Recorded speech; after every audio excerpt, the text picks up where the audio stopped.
saying I had no experience of women's sport, no experience in management, etc. But I was, and like I spent a lot of time thinking about it, is that actually the only thing my players wanted was to be treated like footballers, not women's footballers, not male footballers. They just wanted to be treated like footballers. And I said in my opening press conference that when they said you've got no experience with women's footballers, I said, yeah, but the session I'm putting on for the women is the same session that I put on for Valencia and for Manchester United. I said, so actually the disrespect is actually from that question, not from my attitude. My attitude is I'm training elite athletes, whether that's Wayne Rooney, Rio Ferdinand, Danny Parejo in Valencia, or Lucy Bronze, Steph Orton. I don't, whether they're male or female, the gender doesn't matter. There's no difference. It is just a football session, and my demands on my players with England Lionesses are no different than the demands of hard work, determination, and all the things that you. So actually, I was baffled by the criticism about that there was no experience in football. Yeah, I have no experience in management, but ultimately, my experience in football was actually a lot. So that's how I treated the girls, and when I said to them that we were going to go to places and we were going to break boundaries down, and when I was planning things, from a point of view of I knew what elite standard looked like from travel, from nutrition, from fitness, because on the male side at Manchester United and Everton, we'd had nothing but the best. So if somebody on the women's side was going to come to me and say, this is what we needed to do, if it wasn't at the level that I was expecting, then I would say no. I said, these are the levels that we want. And that was from the hotels we stayed in, from the training pitches we trained on, from the stadiums we went to, and from the commercial media. It was just because I knew nothing different. I think we had to raise the bar up to the level that was elite. And I think that's where we had the connection with the girls, Yeah, absolutely. I mean, it's shown. It absolutely is shown. What's it like a typical week in the life of the England head coach? What's it like? Oh, well, international management is different than club management. You are based at St George's Park for Monday, Tuesday, Wednesday. You're at games probably Tuesday, Wednesday night. You're at games on the Saturday or the Sunday. I do like to watch the Premier League games because I think you watch the best coaches, you watch the trends. The trends from the men's game tend to follow into the women's game as well in terms of systems and tactics. But basically, what we do at the FA, we plan, we prepare, we communicate to clubs, we work with clubs, and we're always looking for the next innovative way to become better. And once you get into the season, from September there's a camp, October there's a camp, then November's a camp. It's literally camp, recover, plan, prepare, and then go into the next camp. And then, because you're an international manager, you've got to get out there, you've got to watch the players, you've got to communicate with the players, you've got to watch what the other countries are doing, and it's really full on. Is your group WhatsApps just off the hook? Like, your phone must constantly ring. I've got two phones, an FA phone, and I've got to say, last week I actually thought about coming off WhatsApp for the first time in my life, because I thought it was just, I must have had over the pandemic period, we must have set up maybe 40 WhatsApp groups with different departments, and players have got it, and commercial, then media, then fitness, then.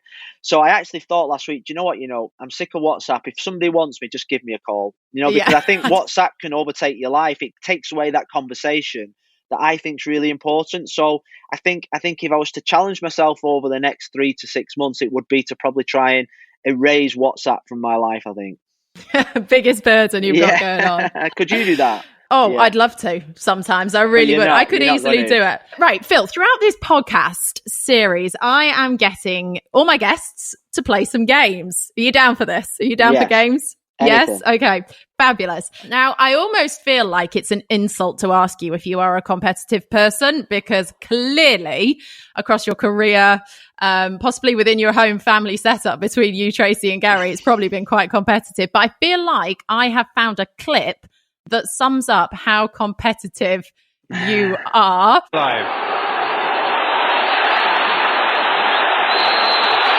Challenge is flying in at the moment. Well, Rio Ferdinand is giving Phil Neville a real earful here. An Everton player playing against your old team, your mates, and you've just wiped out Cristiano Ronaldo. I actually won the ball, Becky. I won the ball. No, and do you know what the funny thing is when Giggs is flying up the touchline, running and coming eyeballs to eyeballs. When probably the night after that game, we probably went out for a burger that night or something. So no, it was the way it was brought up. What was Rio shouting at you? What was he saying? I can't say it on a podcast. I'm sorry, but that was the competitive nature of that Man United era. That was. On the training ground, people talk about where was all the championships won and all the medals won. It was won on the training ground with a competitive edge. And it's funny because this morning I went to called Barry's Boot Camp. I don't know if you've heard of it. Absolutely love Barry's. Killer. So love I went to Barry's this morning. Just went there. My brother was on the next treadmill. Didn't know he was going. Oh. He was on the next treadmill.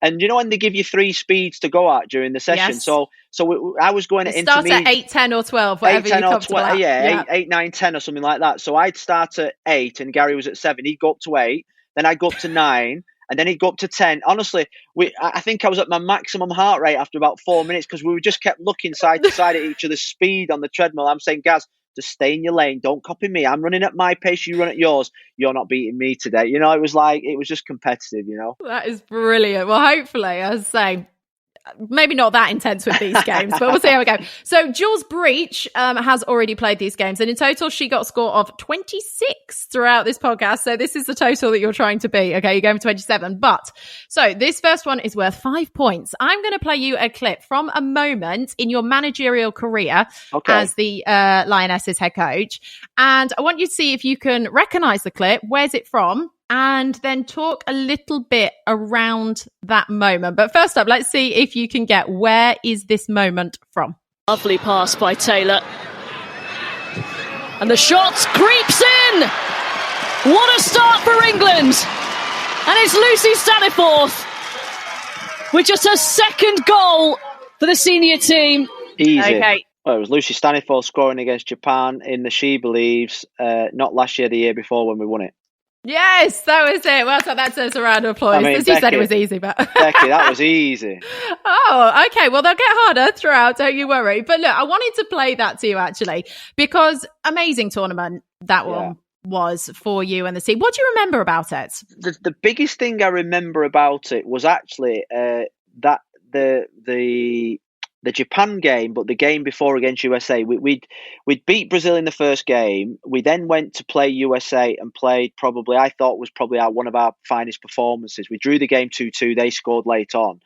But then after the game, we'd got 4 points and USA had only got 2 points. So we needed a draw in the last game to win and to lose. So after that, against USA, we played probably our strongest team. And then after the game against USA in the huddle, we always have a huddle on the pitch. And it was at the time when I rotated everyone. I give everybody an opportunity to play. And I wanted to expose them to every environment. After the game, I said, right, all those that didn't play, I'm going to play against Japan.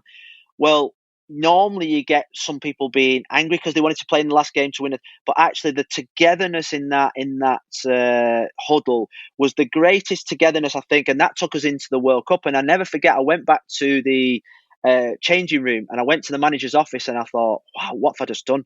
Making 9 changes. Am I stupid? I was second guessing. I'm saying I must have been emotional. And then we went out and we walked out against Japan, 9 changes, and everyone was questioning whether I was doing the right thing. It was 3-0 up after 20 minutes and the subs bench was cheering the team on, and that momentum took us into the World Cup. And I've got to say, the spirit and the togetherness of that tournament, the celebrations after the game when we held up the trophy, the special moments, and one where if I was thinking back at my time as a Lioness manager, the She Believes tournament has probably been one of my highlights because it's just been a tournament where the team have come really together to perform.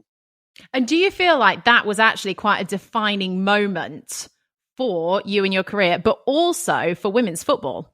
Well, the one thing I said when we came in is that we had to win things. We had to go from a semi-final team to becoming a winning team. And to win, people think like winning's easy. Winning's not easy, but actually to stand on a platform with a trophy in your hand and the medal round your neck is a big thing, you know, and you got USA applauding you up onto the plane, you got Brazil and Japan, top 5 teams in the world, and we were the winners. I actually thought that was a real pivotal moment, and the reaction we got from back home was incredible. It was almost as if that was the moment that the public began to believe that we could win the World Cup. But more importantly, it was the moment when the team began to believe in what we were doing. You need a big moment, and that was our big moment as a team. A moment when, we spoke a lot, we produced good performances, but you know what? I think what we're doing here is right, and what we believe in is right, and what we're doing is right. So that was a big believing moment for everybody connected to women's football. And after that, we then went to play Canada. We then went to play Spain, and there was just this. We lost against Canada. It didn't seem as if it mattered. Then we beat Spain down at Swindon with a great crowd on. It was a brilliant atmosphere. And all of a sudden, you started to get goosebumps and start to get that feeling.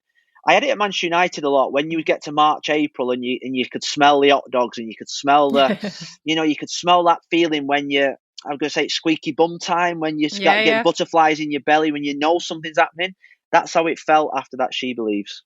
Well, it felt like that as well for us, general members of the public, that was suddenly, I felt, especially that World Cup in 2019 was the first time that, I mean, it was almost like there was a men's World Cup tournament, pubs. I'm talking flags. I'm talking this, like people grouping together. People were like in London on the tube talking about the Women's World Cup. This was like a pivotal moment. How aware were you and the team of that when you were out playing the World Cup?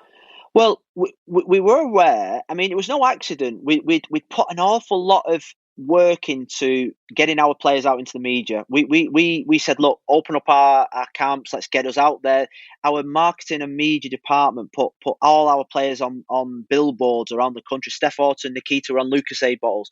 So when we got to the World Cup, and it's funny really because we started against Scotland, and what I'd planned before every game was good luck messages from people that were supporting us. And I've got to say at the start, it was, I asked Gareth Southgate to do one for us. People that I probably knew. I asked my sister to do one from the netball girls, etc. And then by the time we got to the quarter final, when we played Cameroon, people were phoning us with messages. People were sending messages to us, famous people, Stella McCartney, Gordon Ramsay, David Beckham, everybody was sort of sending us. We didn't have to do any work. They were jumping on board with it. And then the quarter final against Norway, last 16 was counted. The quarter final against Norway, 2 days before, Bex rings me and said, I'm coming to the game. I said, well, don't worry, mate. Watch it at home. No, I'm bringing Harper and we're coming to the game. I'm flying in. I'll pop to the hotel and give you and just have a cup of tea with you. I said, yeah, well, it's match day. It's the World Cup quarter final. I said, mate, it's, he said, oh, don't worry. So I get a text from him and he said, oh, I'm arriving at 4:00 into Neville, which is Le Havre. And I said, well, we've got our pre-match meal at 4:30. So come to the hotel, pop in, say hello to the girls and then get out. He said, perfect. So I hadn't told the girls at all, just in case, air traffic something control. didn't happen. Yeah. We came out of a team meeting at 4, went downstairs, and me and the security lady, Sue, said, oh, David's arrived. I said, right, sneak him in the back way. And the girls went for the pre-match. And then I took Bex. He brought his mum, Sandra, David, and Harper into the room. I said, look, mate, it's a semi-final. They're all in the pre-match. Just say hello and we'll go out. He said, yeah, no problem. So we went in there. Well, the girls idolise him. They loved that Harper had came, obviously a young girl, and his mum came. So it had a brilliant feel to it from a female's perspective. So he was having pictures, said, all right, mate, I've just had my pre-match. I'll nipping upstairs and getting my suit. I'll see you at the game. He said, yeah, no problem. Next minute I walk out and Ian Wright is in reception. And I said, oh, Righty, how you doing? No, he said, Nev, I'm so excited. How's the girls? I said, do you want to come in and meet them? So I brought Ian Wright in, and him and Bex were in there laughing and joking, the girls. So I went upstairs, got my suit on, and I thought, oh, Bex has gone now. Came back downstairs thinking the girls will be in the zone, and they're still talking to Ian Wright and David Beckham. And I'm like, oh, wow, if this goes wrong, I'm in trouble. Well, we went to the game and produced an unbelievable performance. But it was just a sign to us all that actually David and Ian Wright wanted to be there to support us just because we were playing well, not because they were friends of anybody or the FA had begged them to come. They wanted to come because actually they got onto the bus with us. You know what I mean? So and the girls were so appreciative, and some of the messages that